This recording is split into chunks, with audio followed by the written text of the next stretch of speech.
Eh bien, bonjour tout le monde. C'est un réel plaisir et un honneur d'être parmi vous. Merci de m'avoir invité. Merci, monsieur le doyen, cher maître. C'est un honneur d'être en face de vous, hein. C'est vraiment un réel plaisir.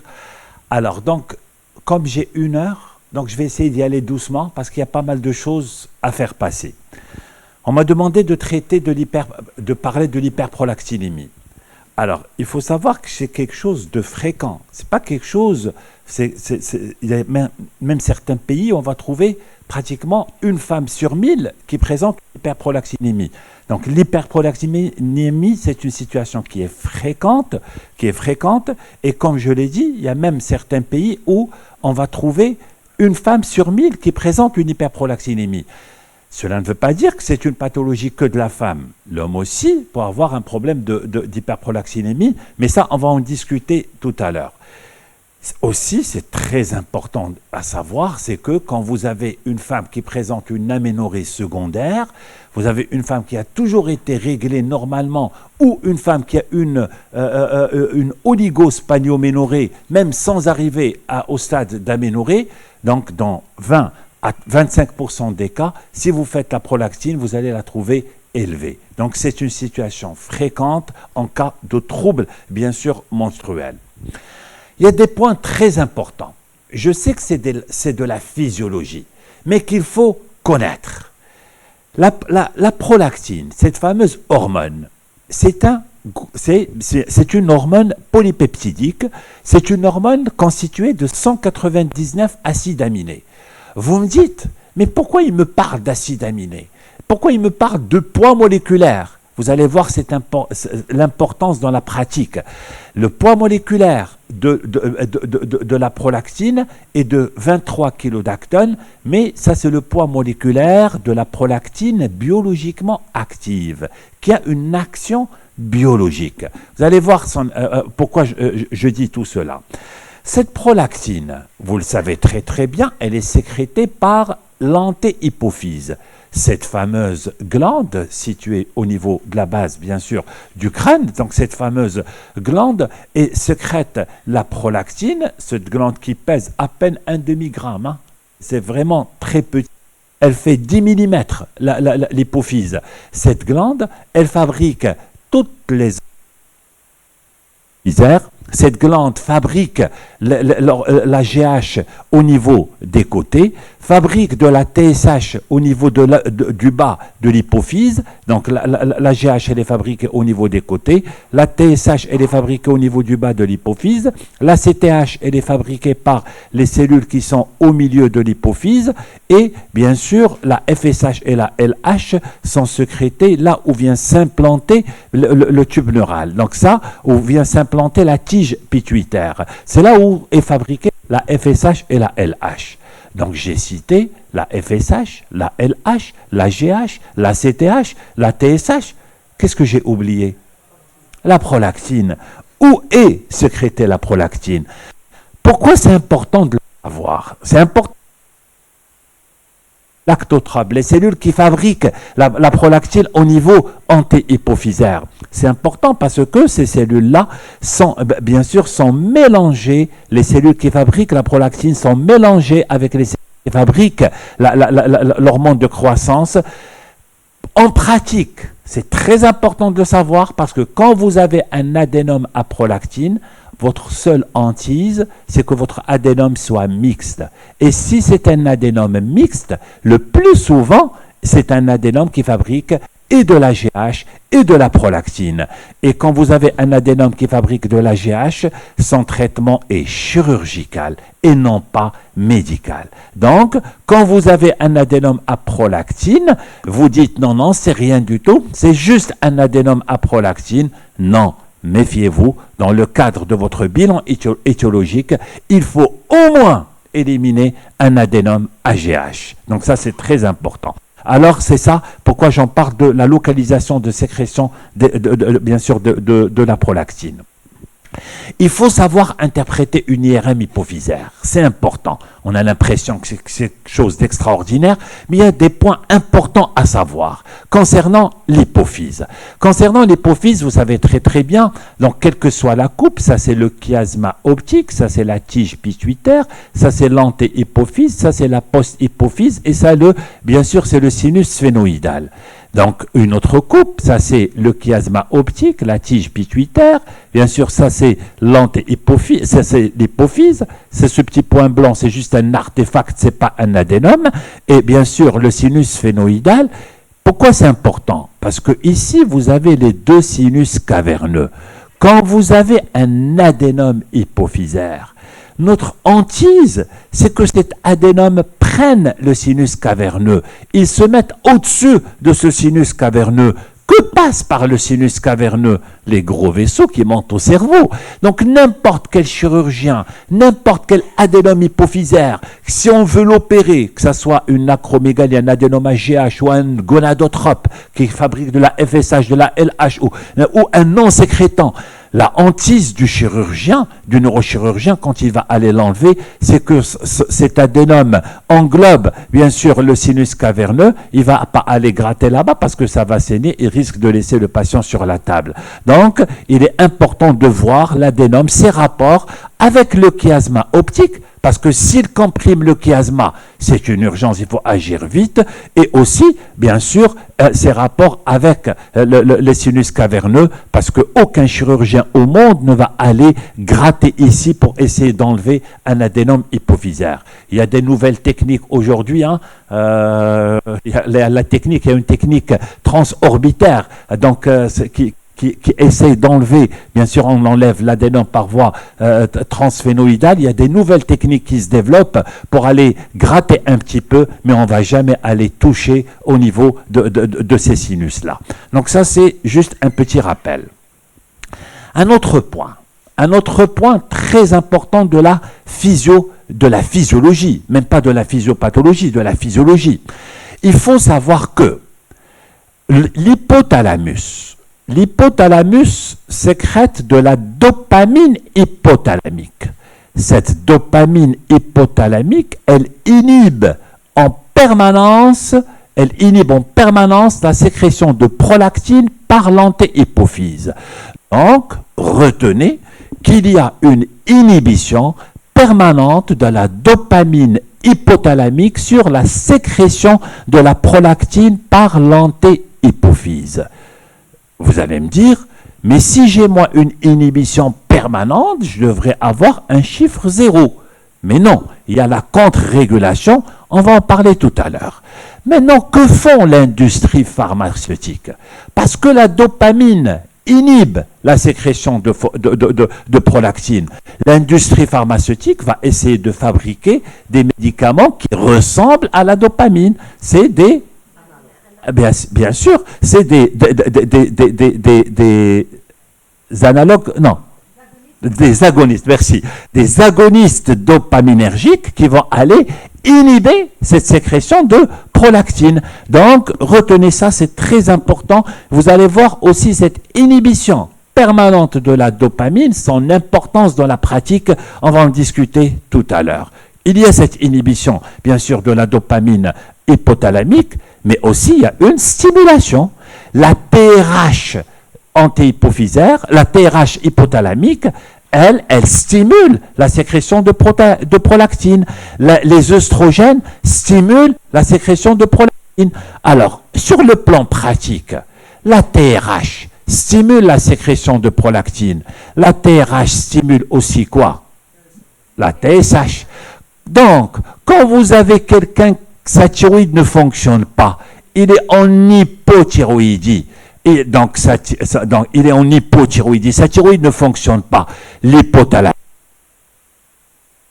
beaucoup de TRH pour demander à l'antéhypophyse de fabriquer beaucoup de TSH pour essayer de stimuler la thyroïde. Mais donc, en cas d'hypothyroïdie, vous avez une élévation de la TRH. qui entraîne l'élévation de la TSH. Donc, si j'entraîne une élévation de la TRH, forcément, ça va stimuler également les cellules lactotropes et ça va entraîner une élévation de la prolactine. C'est pour cela qu'en cas d'hypothyroïdie, vous avez une hyperprolactinémie. Donc, vous avez compris que quand vous avez une prolactine élevée, avant d'aller chercher IRM, avant d'aller... d'abord, il faut éliminer les choses simples. Il faut d'abord éliminer une hypothyroïdie. D'accord? Donc ça, c'est très important. Un autre point, le stradiol. Quand vous avez des femmes qui ont un syndrome d'ovaire micropolycystique, un SOPK, syndrome d'ovaire micropolycystique, ils ont forcément une hyperostrogénie relative. Donc, ils ont des oestrogènes qui sont en excès. Donc, ces oestrogènes stimulent la sécrétion de prolactine. Donc, forcément, si j'ai un SOPK, qu'est-ce que j'ai? Une élévation de la prolactine. Et une femme jeune, en âge de procréer, qui a de l'obésité, qui a de la résistance à l'insuline, qui a des troubles du cycle, vous trouvez un SOPK, c'est logique de trouver une légère élévation de la prolactine. Ça, on va en parler tout à l'heure. C'est pas parce qu'elle a une prolactine élevée que je vais la mettre sous Dostinex, que je vais bien sûr la bombarder d'examens biologiques et d'imagerie IRM. Il y a un adénome de l'hypophyse. Non, non, non, non. Il y a une explication. Ce sont les ovaires micropolykystiques. Là, en même temps, il y a un rétrocontrôle. En même temps, la prolactine, quand elle est élevée, elle va inhiber sa propre sécrétion. Quand elle est basse, elle va stimuler sa propre sécrétion. C'est le fameux rétrocontrôle de toutes les hormones, bien sûr, de l'antéhypophyse. Aussi, un point très important, vous voyez, de la physiologie, on va sortir les anomalies qu'on observe. Et vous avez la sécrétion de la prolactine, elle dépend aussi de la pulsatilité de la GnRH. Donc, si j'ai une anomalie de pulsatilité de la GnRH, forcément, je vais avoir un trouble du cycle. La pulsatilité de la GnRH, c'est elle qui va entraîner, bien sûr, cette sécrétion de la FSH autant T et de la LH autant T. Donc, moi, si je la perturbe, forcément, je vais entraîner des troubles du cycle chez la femme. C'est pour ça qu'en cas d'hyperprolactinémie aussi, j'ai cette perturbation du cycle menstruel. Donc, vous avez juste un petit résumé. Vous avez compris que la prolactine répond à un rétrocontrôle négatif, à un rétrocontrôle positif. Et il y a plusieurs facteurs qui vont soit inhiber, soit stimuler cette sécrétion de prolactine. La prolactine, elle sert à quoi, au fait? Cette fameuse prolactine, quel est son rôle dans l'organisme? Retenez que son rôle le plus important, c'est la lactation. Ça, c'est son rôle le plus important. Oui, elle a plusieurs autres rôles. Elle a un rôle au niveau ovarien, au niveau de l'utérus, au niveau du testicule, au niveau de la prostate. Mais son rôle principal, c'est bien sûr faire du lait pendant l'allaitement. Donc ça, c'est un point très important. Tout à l'heure, j'ai commencé par dire la prolactine. La prolactine est une hormone polypeptidique, c'est-à-dire c'est un assemblage d'acides aminés qui fait 199 acides aminés. Et j'ai dit que la prolactine pèse 23 kilodaltons. Ça, c'est la prolactine biologiquement active. Au fait, nos hypophyses à nous tous fabriquent 3 types de prolactine. Ils fabriquent à plus de 70% une prolactine dont le poids moléculaire est de 23 kilodaltons et qui, elle, contient 199 acides aminés. C'est ce qu'on appelle la forme monomérique et c'est cette forme-là qui est biologiquement active. Nos hypophyses aussi fabriquent une autre prolactine un peu plus grosse, ce qu'on appelle la big prolactine. Cette prolactine-là, nos hypophyses fabriquent moins de 20%. Mais c'est une prolactine qui n'est pas biologiquement active. Il y a un troisième type de prolactine qu'on appelle la big prolactine. C'est une prolactine encore plus grosse que la précédente. Donc, mais nos hypophyses en fabriquent moins de 10%. Donc, vous avez compris que l'hypophyse humaine fabrique 3 types de prolactine. Une prolactine monomérique, mais il en fabrique à plus de 70%. C'est la forme qui est biologiquement active. Une autre forme qu'on appelle la big prolactine, mais notre hypophyse, elle fabrique moins de 20%. Et une troisième forme, beaucoup plus grosse, la big prolactine, notre hypophyse, il en fabrique moins de 10%. Donc, ça c'est très important, vous allez savoir, vous allez comprendre tout à l'heure pourquoi. Ça a une importance dans la pratique. Bien sûr, dans les hyperprolactinémies, vous allez savoir pourquoi j'en parle de tout ça. Maintenant, à quel moment un médecin, dans sa pratique quotidienne, va dire « Allez, je vais demander la prolactine ». Est-ce qu'on va demander une prolactinémie à toute la population? Non. Donc, à quel moment vous allez dire « Je dois aller rechercher un problème de prolactine chez cette personne ». Quand c'est une femme, quand c'est avant la ménopause, vous allez demander la prolactine en cas de trouble du cycle. Vous avez une femme qui a une spanioménorrhée, une oligospagnoménorrhée, une aménorrhée. D'accord? Là, vous allez dire, ah, attention, peut-être il y a un problème de prolactine. Vous allez la demander quand vous avez une galactorrhée. Cette femme n'allaite pas, cette femme est loin d'une grossesse et vous allez trouver un écoulement mammaire, souvent bilatéral, multipore. D'accord? Et c'est du lait, c'est pas de la sérosité, c'est blanc. Donc, c'est une galactorrhée. Ou bien quand vous avez des signes de carence oestrogénique, une femme qui est jeune, qui vous dit « j'ai une baisse de la libido, j'ai une sécheresse des muqueuses ». Donc ça, vous allez dire « attention, il y a un problème, peut-être qu'il y a un problème, je vais doser la prolactine ». Ça, c'est avant la ménopause. Donc vous avez vu, les signes sont pauvres, donc ces signes-là sont tous rattachés essentiellement au cycle menstruel de la femme et aussi, bien sûr, à est-ce qu'il y a une galactorrhée ou pas. Bien sûr, après la ménopause, il n'y a pratiquement pas de signe.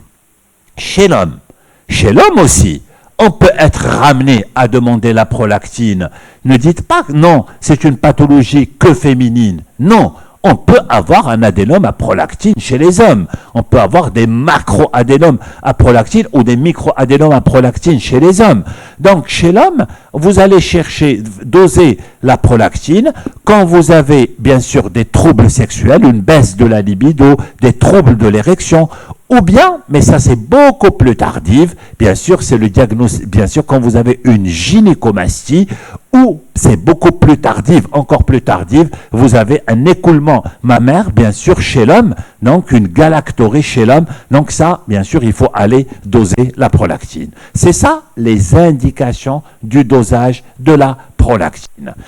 Aussi, je vais demander une prolactine dans une situation urgente.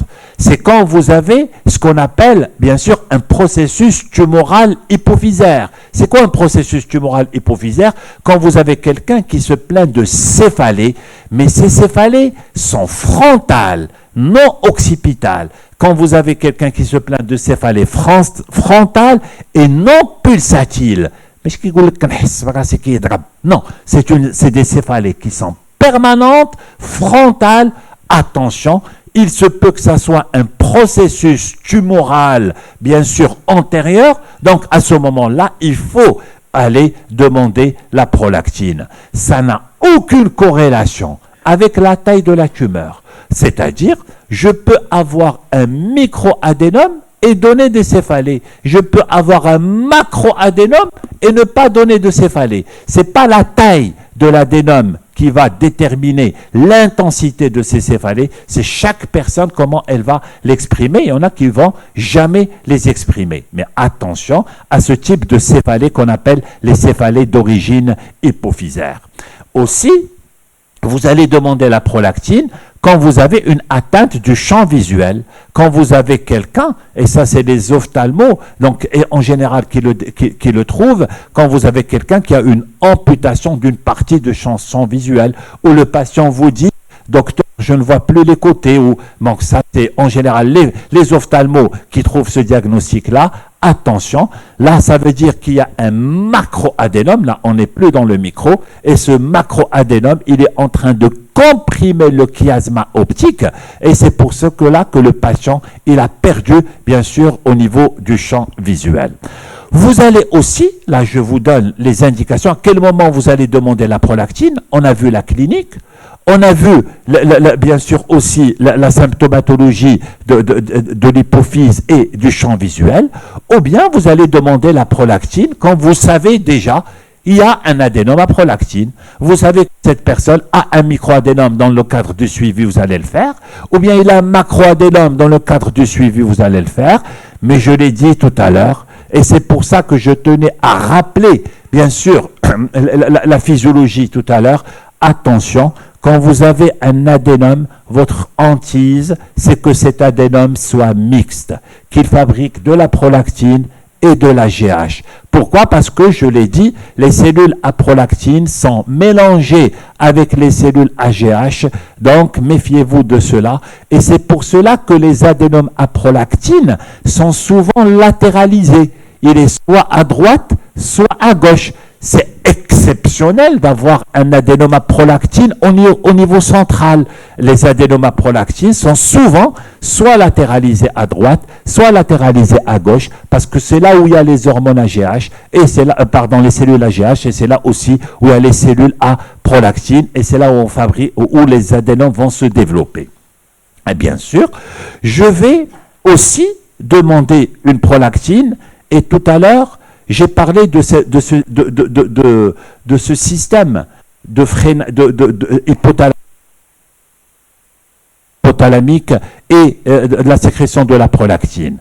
Il y a ce qu'on appelle les hyperprolactinémies de déconnexion. Ça, dans votre pratique quotidienne. Je tenais absolument à le rappeler parce que j'ai beaucoup d'amis qui m'appellent au téléphone qui me disent « Edman, j'ai un patient, il a 70 de prolactine, il a un gros adénome à prolactine et je vais, en attendant de l'adresser à l'endocrinologue, je vais le mettre sous Dosinex. » Attention, attention, attention, attention.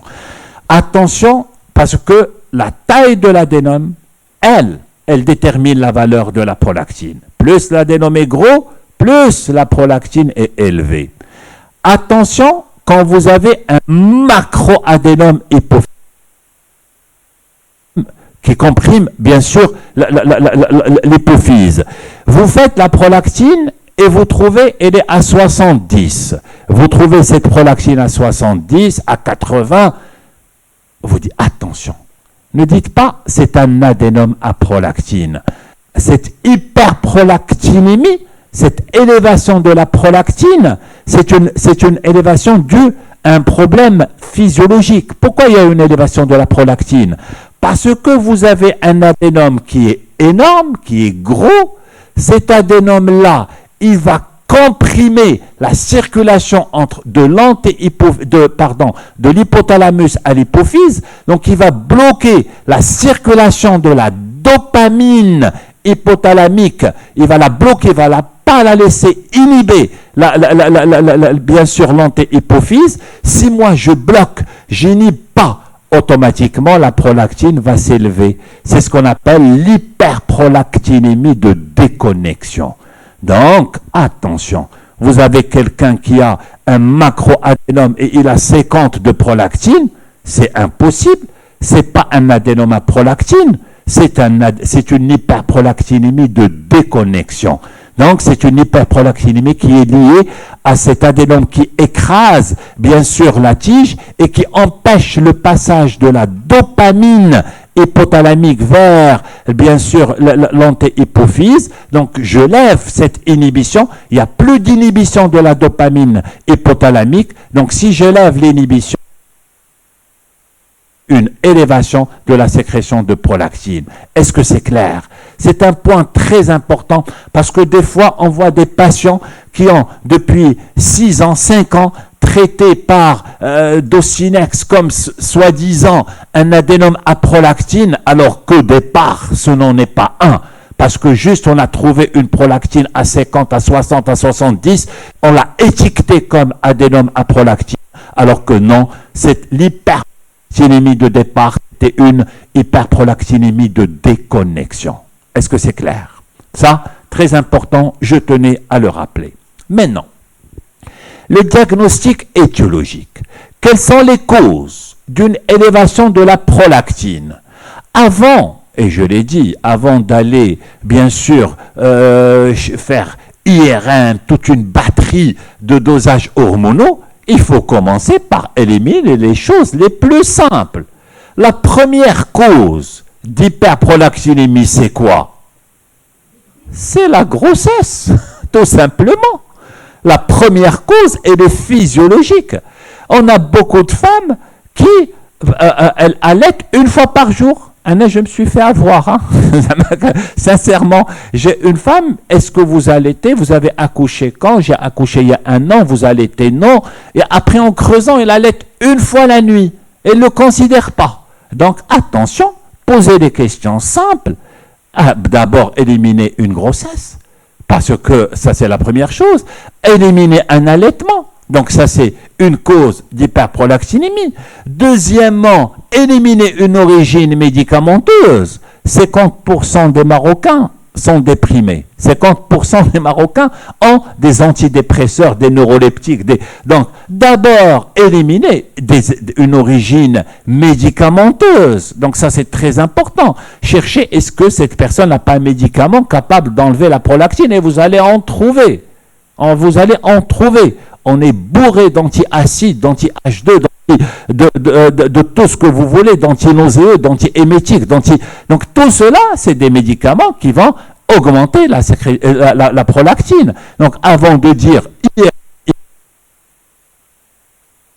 bien sûr, d'examens hormonaux qui coûtent cher, anti-hypophysaires, éliminer les choses simples, grossesse, allaitement, origine médicamenteuse, et aussi demander une TSH. On l'a vu tout à l'heure. Donc, on a vu que l'hypothyroïdie est un facteur d'élévation de la prolactine. Et ce n'est qu'après que vous allez dire « Ah, je n'ai pas ça, je n'ai pas ça, je n'ai pas ça ». Donc là, c'est peut-être un problème de l'antéhypophyse. C'est à ce moment-là que je vais aller demander une IRM hypophysaire pour rechercher un adénome à prolactine. Attention, et ça je vais le détailler tout à l'heure, à certains cas particuliers de macroprolactinémie. C'est-à-dire, je vais dire un mot tout de suite, je peux avoir un bilan étiologique strictement normal, je peux avoir une IRM strictement normale, il n'y a rien au niveau ovarien, il n'y a absolument rien du tout, et je trouve une prolactine qui est élevée. Ah, qu'est-ce qui se passe? À ce moment-là, vous ne trouvez aucune pas de problème thyroïdien, pas de problème, vous n'avez rien. Cette patiente, zéro, bien sûr, cause, et pourtant, cette personne-là a une prolactine élevée. À ce moment-là, pensez à la macroprolactinémie. Je vais en parler tout à l'heure, je vais en dire un mot.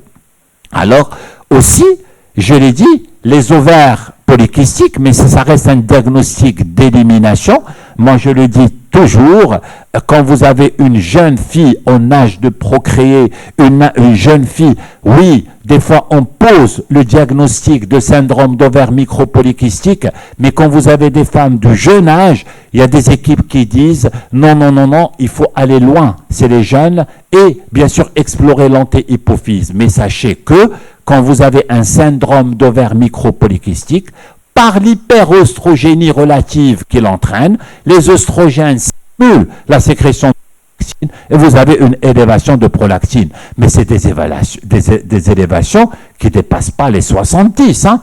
Je ne vais pas trouver un SOPK avec 200 nanogrammes par millilitre de prolactine. C'est impossible. Donc, c'est des élévations de la prolactine qui sont légères. Aux autres de 40, 50, 60, 70. Hein. Mais dès que ça dépasse, non. Attention. Donc, ça, c'est les causes de l'hyperprolactinémie. Vous avez vu? Il n'y en a pas 10 milliards. Qu'est-ce qu'il y a? Il y a le physiologique, la grossesse, l'allaitement, il y a le logique, les médicaments, il y a les causes fréquentes, l'hypothyroïdie, des fois l'insuffisance rénale. Il y a aussi, après, il y a aussi le syndrome d'ovaire micropolycystique. Les plus compliqués, c'est ces deux-là. Il y a un adénome hypophysaire, ou bien sûr, il y a une macroprolactinémie, mais la macroprolactinémie, c'est beaucoup plus rare. Alors, les médicaments. Alors, je ne vais pas tous vous les citer, c'est impossible. Parce qu'il y a toute une batterie de médicaments qui entraînent une hyperprolactinémie. Les neuroleptiques, certains neuroleptiques, certains antidépresseurs, certains traitements antinauséeux, antivomitifs, certains antihypertenseurs, certains antiémétiques, Donc, il y a beaucoup de médicaments. Je ne veux pas, certains anti-H2, on ne peut pas tous les citer. Mais, on est tous polymédiqués. Maintenant, tous, on prend des médicaments à tort et à travers. Et bien sûr, attention, quand vous faites votre enquête étiologique, osez demander les médicaments que le patient prend et tous les médicaments. Non,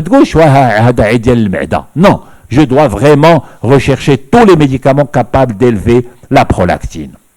Maintenant, le diagnostic étiologique, bien sûr, je l'ai dit. Donc, on a vu les médicaments, on a vu l'hypothyroïdie, on a vu tout. Si c'est un adénome, et après, c'est pas la fin du monde. Sachez juste que il y a les un micro-adénome, c'est quand la taille de l'adénome est strictement inférieure à 1 cm. Et au-delà de 1 cm, 1 cm et plus, ça s'appelle un macro-adénome. Un adénome qui fait 12 mm est un macroadénome parce qu'il dépasse le centimètre. Donc, la valeur de prolactine, elle dépend là de la taille. Elle dépend bien sûr de la taille de l'adénome. Plus l'adénome est gros, plus la prolactine, bien sûr, est élevée. Donc, un macroadénome va donner des prolactines qui dépassent 500. Un microadénome va donner des prolactines qui dépassent 100, 200. D'accord? Donc, la taille de l'adénome nous donne une idée la prolactine nous donne une idée sur la taille de l'adénome. Je reviens à charge et je tiens à le répéter plusieurs fois. Attention, notre hantise, c'est que ça soit un adénome mixte. Et quand il est mixte, au moins faites une IGF-1. Parce que c'est elle qui reflète la sécrétion de GH. Donc, c'est parce que si vous avez en même temps une élévation de la prolactine et une élévation de l'IGF-1, c'est un adénome, on va bien sûr privilégier l'acromégalie, parce qu'elle est beaucoup plus grave, beaucoup plus dangereuse. Bien sûr, son exploration est complètement différente. Alors, notre hantise, c'est que ça soit mixte. Alors là, le traitement n'est plus médicamenteux. Là, le traitement est chirurgical. Bien sûr, les prolactinums, ou bien, ce que j'ai dit tout à l'heure, les fameuses hyperprolactinémies de déconnexion. Méfiez-vous, c'est un piège.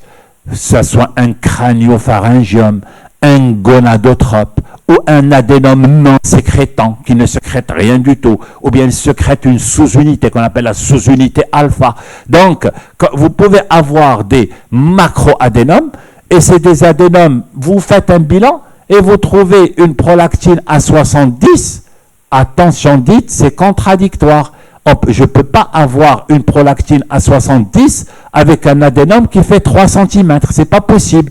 Donc, c'est l'adénome qui comprime, qui coupe, qui bloque ce passage de la dopamine hypothalamique. Donc, ça lève l'inhibition. C'est pour ça que j'ai cette élévation de la prolactine. Donc, attention, ça, c'est une hyperprolactinémie de déconnexion. Et dans l'hyperprolactinémie de déconnexion, c'est autre chose, c'est une autre prise en charge. Bien sûr, ça, c'est ce que j'ai dit. Regardez, là, c'est un microadénome. Regardez, il est latéralisé, alors que ici, c'est un macroadénome qui comprime bien sûr le chiasma optique. Avec ce macroadénome, ça c'est à prolactine. Regardez, un macroadénome, les taux de prolactine sont très très élevés. Si ce macroadénome n'était pas un prolactinome, un pur surprolactinome, je peux avoir des prolactines, mais inférieures à 100. Cet adénome-là ne peut pas me donner 70 de prolactine. Si j'ai 80 de prolactine, ça veut dire que ce n'est pas un prolactinome. Ça veut dire que c'est une hyperprolactinémie de déconnexion. Ça, c'est important et c'est des pièges dans la prise en charge. Bien sûr, il y a ce fameux cas particulier de macroprolactinémie. Je vais essayer de le simplifier. Vous avez des patients chez qui vous n'avez rien trouvé. Ils ont un bilan étiologique strictement normal. Et pourtant, ils ont une élévation de la prolactine. Elle a un cycle régulier. Je prends une femme par exemple, un cycle régulier, pas de syndrome d'ovaire micropolycystique, pas de SOPK, pas de bien sûr d'hypothyroïdie, pas de problème, pas de prise médicamenteuse, elle n'est pas enceinte et elle n'allaite pas, donc c'est ça les diagnostics, et pourtant la prolactine elle est élevée. Alors, des fois on le demande dans un cadre d'une infertilité. Des fois, on le demande dans le... D'accord, ça a été fait dans un autre cadre. D'accord. Donc, rechercher une autre pathologie. Et là, on trouve une prolactine élevée et on trouve aucune cause. Aucune cause. À ce moment-là, vous allez dire, peut-être, l'hypophyse de cette femme fabrique une prolactine non biologiquement active, qui n'a pas d'effet sur, bien sûr, sur la symptomatologie, etc. Et c'est ce qu'on appelle, peut-être que l'hypophyse de cette femme fabrique beaucoup de big ou beaucoup de big, mais les dosages habituels qu'on fait, donc ce qu'on appelle les dosages sandwich, ne déterminent pas, ne font pas la différence entre prolactine de forme, bien sûr, bioactive, la big ou la big. Ils ne font pas la différence. Ils vous donnent un chiffre de prolactine. À ce moment-là, vous allez dire, c'est peut-être une hyperprolactinémie. Comment vous allez faire? Comment vous allez la dépister? Vous allez faire la chromatographie de la prolactine. Comment on fait? Regardez, je pense que vous la connaissez, Najia El-Hello, cher maître. C'est elle qui a énormément travaillé sur ça, bien sûr. Alors, donc, on va faire la chromatographie, bien sûr, de cette prolactine. Regardez, ça c'est, je vous donne cet exemple-là, ça c'est pour un chiffre de prolactine à 30, regardez. Mais cette hypophyse-là fabrique 44% de monomérique, 33% de big et 23% de big. Donc déjà, plus que 10% de big, plus que 20% de big. Donc regardez, la big et la big sont en excès, alors que la forme biologiquement active, il n'y a que 44%. Donc dans ces 30 nanogrammes, combien il y en a de biologiquement actifs? Il n'y en a que 12. D'accord? Il n'y a que, ou 15, il n'y a que la moitié. Donc, ces deux-là, c'est une forme qui est non biologiquement active et c'est ce qui fausse. Bien sûr, c'est pas ce qui fausse, c'est ce qui nous donne ce chiffre de prolactine élevé dans les dosages classiques. Est-ce que c'est clair? D'accord? Alors là, c'est rien, on fait rien du tout. Ça n'a pas de répercussion, c'est pas grave, ça n'a pas de conséquences sur la vie de cette personne. Son hypophyse fabrique cette forme, mais qui est non biologiquement active. C'est une forme qu'on ne traite pas. On ne donne pas de médicaments à ça. J'ai parlé tout à l'heure du syndrome d'ovaire micropolycystique. Pourquoi vous avez vu que j'ai beaucoup insisté sur ça? Parce que c'est quelque chose qu'on voit souvent, qu'on voit beaucoup, surtout avec la résistance à l'insuline qui se développe dans notre pays. Donc malheureusement, on va de plus en plus, bien sûr, de SOPK. Et regardez, donc ça reste toujours un diagnostic d'élimination. Attention, ne dites pas, ça y est, elle a 22 ans, elle a un SOPK, ça explique la prolactine. Non, ça reste un diagnostic d'élimination. Méfiez-vous chez les jeunes filles. Alors ça c'est, mais un SOPK ne donne jamais des prolactines à 100. Je ne peux pas avoir un SOPK avec une prolactine à 100. Donc SOPK, il va entraîner une légère élévation de la prolactine. Maintenant, la biologie. Comment je vais bien sûr faire mon dosage biologique de prolactine? Parce que de mon époque, on faisait ce qu'on appelle le pôle prolactine.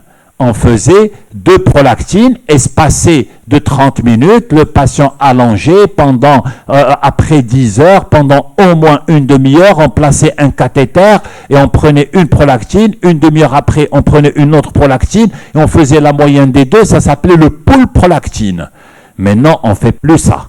On fait plus ça. Déjà, la prolactine, chez la femme, la normale, en fonction de l'unité. Il y a le nanogramme par millilitre et il y a le milli-unité par litre.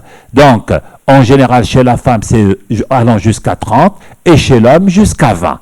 Donc, la conversion, c'est ça. Donc, ça, c'est la valeur normale. Comment on dose la prolactine? Je vais juste dire un mot. On dose la prolactine par des techniques qu'on appelle d'immunofluorescence. Donc, la prolactine de l'être humain, elle est prise en sandwich. Elle est prise en sandwich et, bien sûr, ça dégage de l'immunofluorescence et on va calculer cette immunofluorescence et connaître le nombre de prolactine dans le sérum, dans le sang de cette personne-là. Des fois, cette technique-là, qu'on appelle la technique sandwich, a bien sûr certains inconvénients. C'est qu'on peut avoir, mais c'est rare quand même, on peut avoir des artefacts, des situations artefactuelles. On peut avoir ce qu'on appelle l'effet crochet. C'est quoi l'effet crochet? Vous avez quelqu'un qui a un énorme macroadénome hypophysaire et la prolactine, elle revient à 300. 300 pour un adénome qui fait 4 cm, vous dites c'est pas possible. Alors des fois, quand on le refait dans un autre laboratoire, je vais trouver 600. Alors pourquoi celui-là me donne 300 et celui-là me donne 600? C'est ce qu'on appelle l'effet crochet. C'est pas une erreur de laboratoire. Alors là, surtout pas. Non, c'est pas une erreur de laboratoire, c'est le kit de dosage qui change d'un laboratoire à un autre. Ce kit, quand je mets le sérum dedans, les anticorps qu'il y a dans ce kit sont tous saturés. Les 300, je dis n'importe quoi, juste, c'est caricatural ce que je dis. Il y a 300 anticorps, les 300 anticorps, ça fait la prolactine circulante, mais on n'a pas pu les déterminer parce que ils n'ont pas trouvé d'antigène. Donc, ça nous donne un résultat faussement bas. C'est ce qu'on appelle l'effet crochet. Un autre effet. On peut avoir aussi un autre artefact, c'est que on a des faux positifs. Il y a des gens qui, dans leur sang, ils ont des anticorps qui vont aller se fixer au niveau de ces anticorps de dosage, ce qui n'ont rien à voir avec la prolactine. Et ça nous donne, bien sûr, des faux positifs. Donc, attention, ça, c'est pas des erreurs de laboratoire, c'est la technique de dosage. Que disent les recommandations? Quand vous avez un doute sur un dosage de prolactine, il est préférable de le recontrôler dans un autre laboratoire. Pas parce que le premier a fait une faute, pour essayer de changer le kit de dosage. Ça n'a rien à voir avec le laboratoire. Non, c'est juste l'essayer chez quelqu'un qui a un autre kit de dosage de la prolactine. Ou bien un autre cas, c'est quand vous avez une macroprolactinémie, ça je l'ai détaillé tout à l'heure, vous dosez la prolactine, vous la trouvez élevée, vous ne comprenez pas pourquoi. Ah ouais, pourquoi il est élevé alors qu'il n'y a aucune symptomatologie et vous multipliez les dosages, elle est toujours élevée. À ce moment-là, pensez à la macroprolactinémie. La macroprolactinémie, vous n'allez pas la voir avec le dosage classique. Il faut bien sûr faire la chromatographie pour savoir quel type de prolactine est sécrété par l'hypophyse de cette personne. Ah, bien sûr, avant, on disait, voilà qu'est-ce qu'il faut faire, voilà ce qu'il faut faire. Les tests hormonaux, on fait plus ça, on fait plus de tests à la TRH, tout ça, je le passe. Les conditions. Le jeûne est inutile. Il ne faut pas que la patiente reste là. Il ne faut plus qu'on fasse placer le cathéter, attendre. Non. Il faut juste que le patient soit au repos. C'est à n'importe quel moment du cycle. Ce n'est pas obligatoirement à la phase folliculaire, 2e, 3e jour du cycle. Donc le dosage peut se faire, l'influence du cycle, il n'y a pas d'influence du cycle. La seule condition, c'est que la patiente doit rester juste au repos. Il doit rester une petite demi-heure allongé au repos et après, on va prélever pour faire un dosage de prolactine. Il faut, je l'ai dit tout à l'heure, je vais y revenir parce que dans les recommandations, c'est écrit noir sur blanc. Quand vous avez un doute sur le dosage que vous avez effectué, parce que c'est discordant, parce que vous dites c'est pas possible que ce chiffre soit comme ça, les recommandations vous disent, vous appelez le laboratoire, vous lui dites j'ai un doute, le laboratoire lui-même, il peut, ça arrive à Casablanca, il va le contrôler dans un autre laboratoire qui a un autre kit de donc pour savoir est-ce qu'il y a un artefact dans le dosage de la prolactine. Maintenant, la prise en charge. Vous avez vu, on a fait la physiologie, on a vu un petit peu, bien sûr, comment doser, à quel moment doser la prolactine, comment doser la prolactine, et maintenant, comment je vais la traiter. Alors, les agonistes dopaminergiques, on ne peut pas les prescrire à tort et à travers, comme si, comme ça, les gens ont dosinex, la prolactine, pas là. Mais non, je vais donner ce médicament si j'ai un adénome à prolactine. Et c'est à ce moment-là que je vais donner un médicament. Si j'ai une hypothyroïdie, je traite l'hypothyroïdie, mais je ne traite pas la prolactine. Je traite l'hypothyroïdie et la prolactine va se normaliser. Donc, attention, on traite les prolactinums et on les traite par les agonistes dopaminergiques. Le patron, le chef de file, d'ailleurs c'est le seul maintenant qui est utilisé partout dans le monde, c'est la cabergoline, c'est le fameux Dostinex. Est-ce qu'il faut un traitement chirurgical? Non. Les adénomes à prolactine pure, leur traitement est médicamenteux. Bien sûr, on peut avoir des fois recours à un traitement chirurgical quand on a une résistance du médicament, quand on a une intolérance au traitement.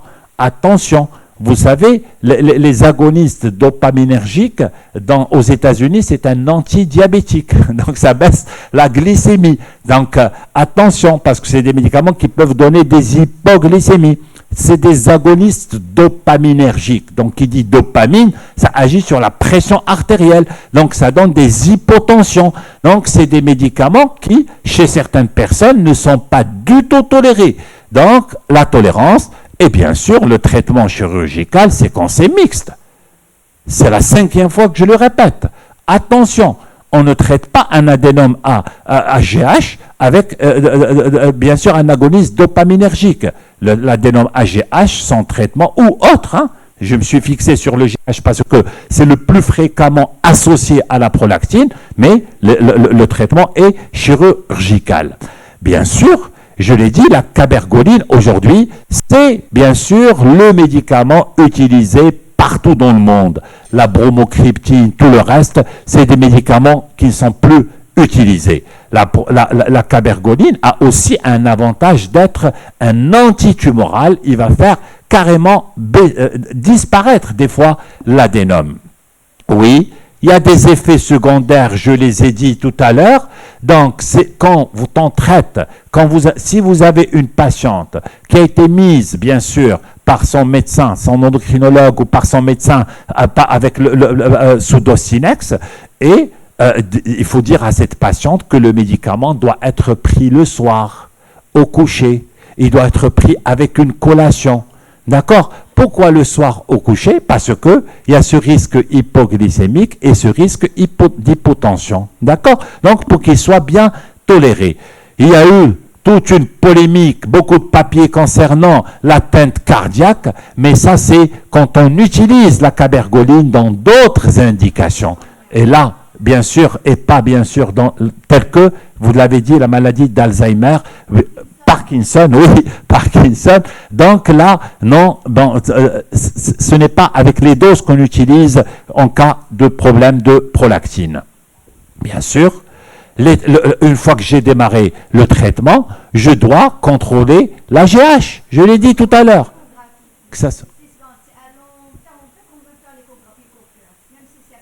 Oui. On peut contrôler, oui, par sécurité, pour qu'il n'y ait pas de problème valvulaire. Alors, avant, je dois vérifier ma prolactine. Si c'est un macro, bien sûr, je dois avoir mon champ visuel. Et bien sûr, attention, si c'est un macro, ne pas autoriser une grossesse de suite. Le début, il faut toujours commencer par la dose la plus faible. Donc, c'est un seul comprimé, le soir, par semaine. Et j'attends au moins 4 semaines. Et je contrôle ma prolactine. Si ma prolactine est dans les objectifs, c'est bon. Si ma prolactine n'est pas dans les objectifs, à ce moment-là, je vais rajouter un deuxième comprimé. Je vais donner 2 comprimés par semaine. Un autre point auquel on ne fait pas attention dans la pratique quotidienne, c'est quoi? C'est à quel moment je vais faire ma prolactine. Si j'ai par exemple mon patient qui prend le médicament le vendredi soir, et à chaque fois qu'il fait le bilan, parce que c'est le samedi qu'il ne travaille pas, il va aller faire sa prolactine le samedi matin. Forcément, sa prolactine va être normale. Ça va être normal. Donc, qu'est-ce qu'il faut dire aux patients?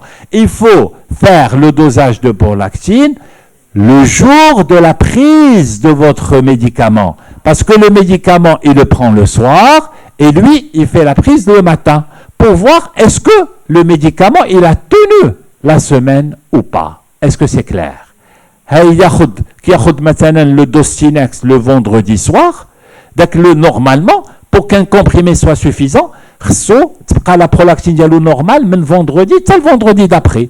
Donc, le vendredi matin, il refait la prolactine pour voir est-ce que le médicament qu'il a pris, il a normalisé la prolactine tout au long de la semaine. Mais si on voit qu'il a le comprimé vendredi soir, samedi, il ne travaille pas, il va faire la prolactine, elle est normale, non. Ou bien, si je prends le médicament 2 fois par semaine, je dis le lundi et le jeudi, donc à ce moment-là, je vais demander à mon patient de faire son prélèvement soit le jeudi matin, soit le lundi matin, pour voir le comprimé, d'accord? Ça, c'est très important. Ça, c'est des pièges dans lesquels on tombe. C'est important de les savoir. La surveillance, c'est dosage de prolactine.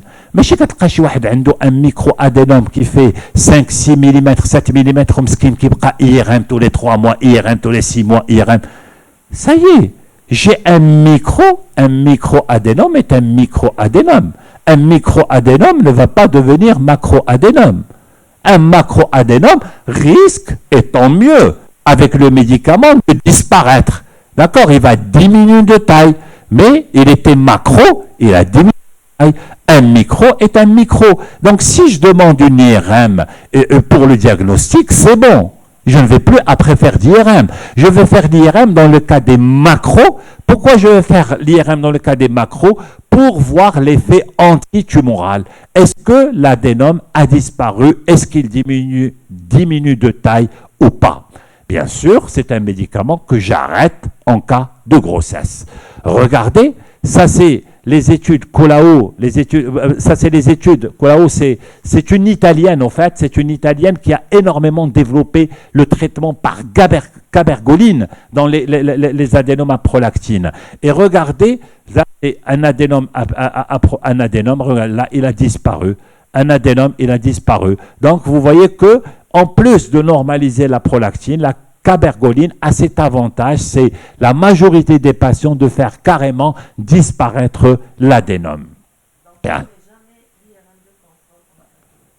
On peut, en cas de symptomatologie, le patient va vous dire j'ai mal à la tête, il y a une symptomatologie qui va se surajouter. Mais quand vous avez posé un bon diagnostic, mais attention, là aussi, malheureusement, on ne peut pas remettre en question le travail de tout le monde. On ne peut pas remettre en question toutes les IRM. Attention, des fois, on a des artefacts qu'on prend, comme celui que j'ai montré tout à l'heure. On dit, ah, il y a un micro-adénome latéralisé à gauche. Alors que ce n'en est pas un. Un adénome, sur les images de l'IRM, on le voit sur plusieurs coupes. On ne le voit pas sur une coupe. Donc, il faut être sûr que c'est un adénome. Si c'est vraiment sûr que c'est un adénome, c'est fini, hein. C'est pas la peine, d'accord? Maintenant, bien sûr, on peut utiliser ce médicament aussi pour inhiber la lactation. Quand vous avez une femme qui vient d'accoucher, mais malheureusement son bébé est décédé, elle a eu un mort-né, ou bien son bébé a été mis en réanimation, ou il y a un problème, ou elle a un problème, elle ne peut pas allaiter. Donc, vous voulez inhiber cette lactation, donc ce qu'on appelle dans le postpartum immédiat, qu'est-ce qu'on fait? On peut donner ce médicament, bien sûr, 1 mg le matin, 1 mg, bien sûr, en une seule prise, donc dans les 24 heures qui suivent l'accouchement. Donc, c'est pour cela que vous avez la boîte où il n'y a que 2 comprimés. Il y a des boîtes qui se vendent où il y a 2 comprimés.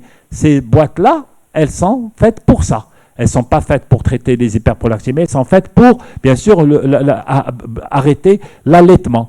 Ou bien une femme qui a allaité pendant 3 mois, elle doit reprendre son travail. Elle est obligée, elle ne peut plus allaiter, elle veut arrêter l'allaitement. Donc, c'est ce qu'on appelle dans le postpartum tardif.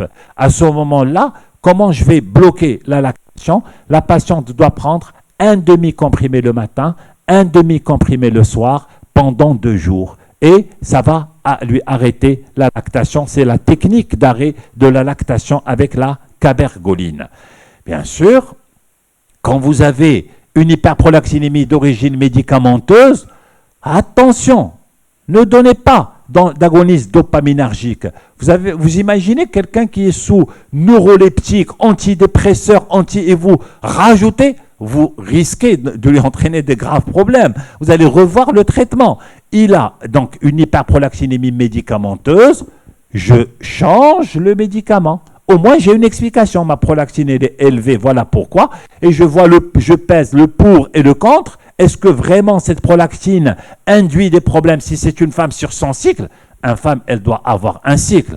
Au moins pour préserver son os, au moins. Donc, bien sûr, si moi je lui bloque son cycle parce qu'elle est en hyperprolactinémie liée à un médicament, je change le médicament et je ne traite pas, je ne donne pas d'agoniste dopaminergique. Un autre point, si j'ai une macroprolactinémie, ce qui est exceptionnel, pas de médicament. Ça, je l'ai dit tout à l'heure, parce que c'est une prolactine qui est non biologiquement active. Si j'ai une hypothyroïdie, alors je traite l'hypothyroïdie. Donc, je ne traite pas la prolactine. Dès que je traite mon hypothyroïdie, bien sûr, la TRH n'est plus sécrétée en excès, donc forcément, je ne stimule plus la sécrétion de prolactine, donc ma prolactine va se normaliser. Maintenant, la femme qui est en âge de procréer et qui a un désir de grossesse, est-ce qu'elle a le droit, bien sûr, de tomber enceinte, et est-ce qu'elle a le droit d'allaiter? Ça, c'est des questions qui sont importantes à savoir. Bien sûr qu'elle a le droit de tomber enceinte, mais bien sûr, mais dès qu'elle tombe enceinte, j'arrête mon agoniste dopaminergique. Bien sûr, je ne peux pas l'arrêter avant, parce que si je l'arrête avant, ma prolactine va augmenter, et si ma prolactine augmente, je vais bien sûr influencer la pulsatilité de la GnRH, et je vais lui faire disparaître son cycle. Donc, elle ne va jamais pouvoir tomber enceinte. Donc, je maintiens mon traitement, et dès qu'elle tombe enceinte, clinique, elle est enceinte, est-ce que je vais lui doser la prolactine? Elle monte, donc ça ne sert à rien, c'est de la perte d'argent. Donc c'est une surveillance clinique. Et la clinique, retenez un seul point, c'est les céphalées frontales non pulsatiles. C'est tout, c'est tout. C'est le seul point, pour moi, le plus important à connaître. Bien sûr, elle peut, bien sûr, suivre une grossesse normalement et allaiter normalement. C'est pas parce qu'elle a un adénome à prolactine que la qualité du lait n'est pas bonne. Non. Elle allaite normalement. Il n'y a aucun problème. Bien sûr. Mais s'il y a un syndrome tumoral, c'est ce que j'ai dit tout à l'heure, s'il y a un problème tumoral, mais bien sûr, je peux faire à ce moment-là une IRM, mais sans injection, parce qu'elle est enceinte. Si je vois qu'il n'y a rien n'a bougé, c'est bon, je surveille. Elle continue, bien sûr, il n'y a aucun problème.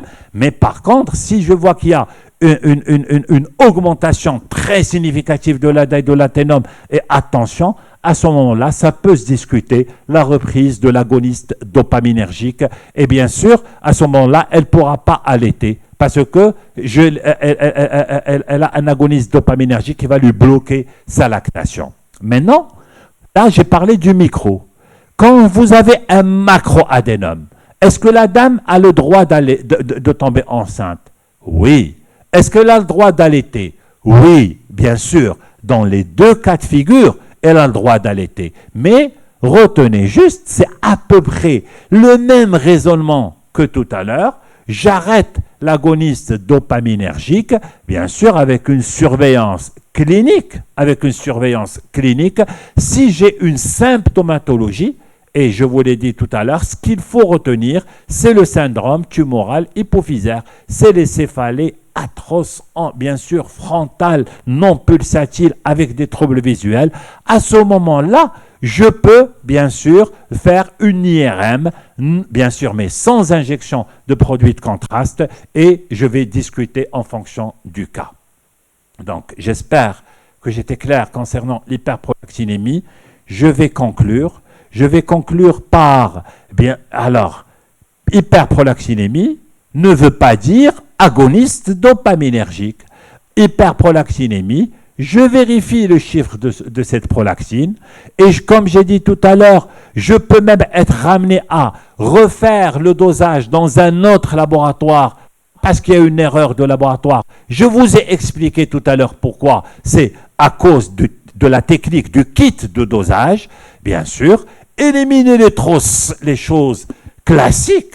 Donc, Méchi, automatiquement IRM hypophysaire.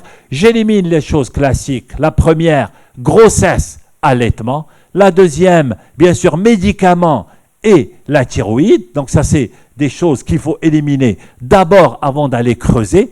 Oui, il y a le syndrome d'ovaire micropolycystique aussi.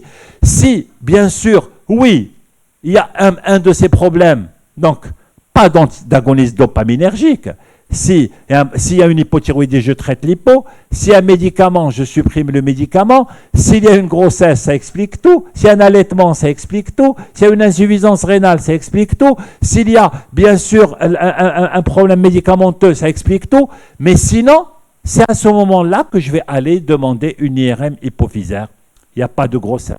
Il n'y a pas d'allaitement, il n'y a pas de médicaments, il n'y a pas d'hypothyroïdie, il n'y a pas de syndrome d'ovaire micropolycystique, il n'y a pas... À ce moment-là, je vais demander une IRM hypophysaire. Si c'est un micro ou que ça soit un macro, on a vu tout à l'heure, méfiez-vous des deux pièges, l'hyperprolactinémie de déconnexion, quand il y a un gros adénome, je ne peux pas avoir 70 de prolactine. Si j'ai 70 de prolactine avec un gros adénome, ce n'est pas un prolactinome. Donc celui-là, son traitement est chirurgical et non pas médicamenteux. Donc ça, c'est le premier piège. Ne tombez pas, bien sûr, sur ce piège-là. Donc l'hyperprolactinémie de déconnexion. Et ne tombez pas dans le piège de l'adénome mixte. On ne traite pas un adénome AGH par les agonistes dopaminergiques. On le traite chirurgicalement et je vous remercie.